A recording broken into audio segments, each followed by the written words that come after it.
Hi everyone, in this 12th do-it-yourself episode, we're going to talk about stucco and how we diagnose moisture and cracking and what kind of tips and tricks you'll be able to see once we open up the stucco. Really what we're looking for.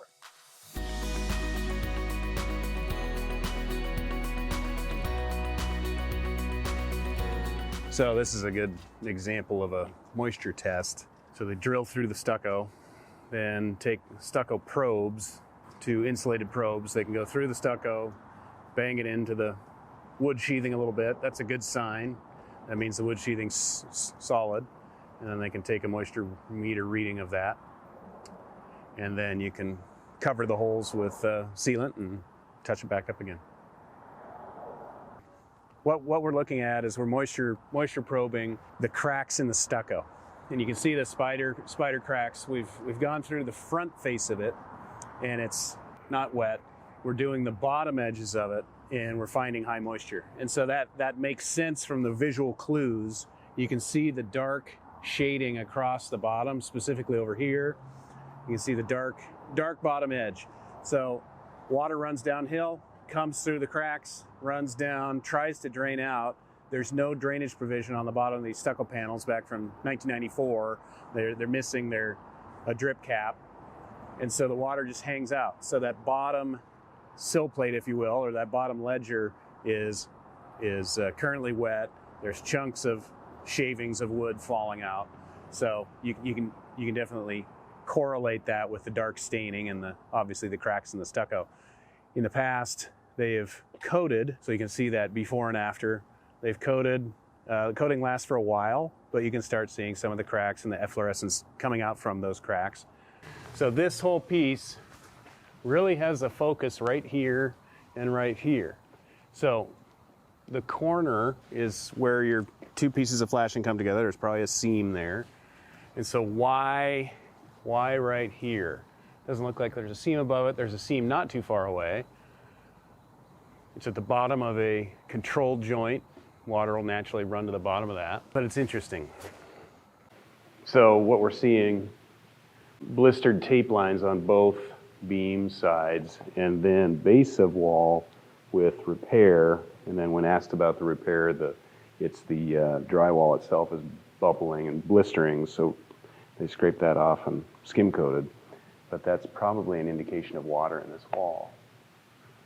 So this is the exterior wall where we saw the interior blistering on the seams, and we saw the base of wall all wet.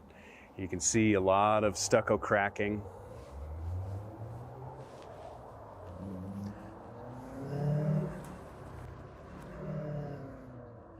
Yeah, good question. So it's a stucco system. So what's causing the crack and what's causing all these brown dots? So the brown dots is actually it's typically the wire mesh or the wire lath that wasn't set deep enough into the stucco system itself, so it's too close to the edge, and it's actually rusting through.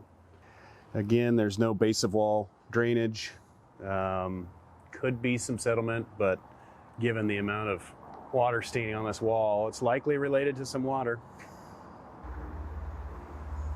So this intersection has a roof to wall, meaning a roof is meeting the wall. It has a stained glass window. Those are always tough to waterproof. Has an exterior light, and so below all that we see stucco cracking.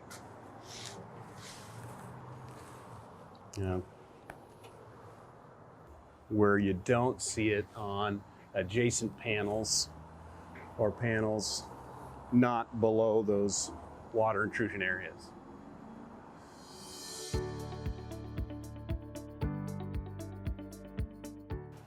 So the piece that we're looking at now that I want to call everybody's attention to is you can see the band of stucco, and it goes that way. On this elevation, you can see the stucco all covered with moss. Why? Because it has a tree right up against it. The tree puts out a bunch of pollen, doesn't let the sun dry out the stucco well. And so trim your stuff away from your cladding, and you'll get rid of that moss. That moss just needs to be pressure washed off. We don't want a bridge for ants and bugs to climb from the tree over into the building. Thanks for watching this episode. If you think you might have stucco damage on your building, give me a call. Below, you'll find my scheduling link to set up a time that works for both of us to talk about your building issues. I look forward to hearing from you. Be sure to subscribe on YouTube for more helpful tips and tricks for condominiums and commercial buildings, and be sure to click that bell icon to be notified every time we put out additional educational content. Thanks for watching.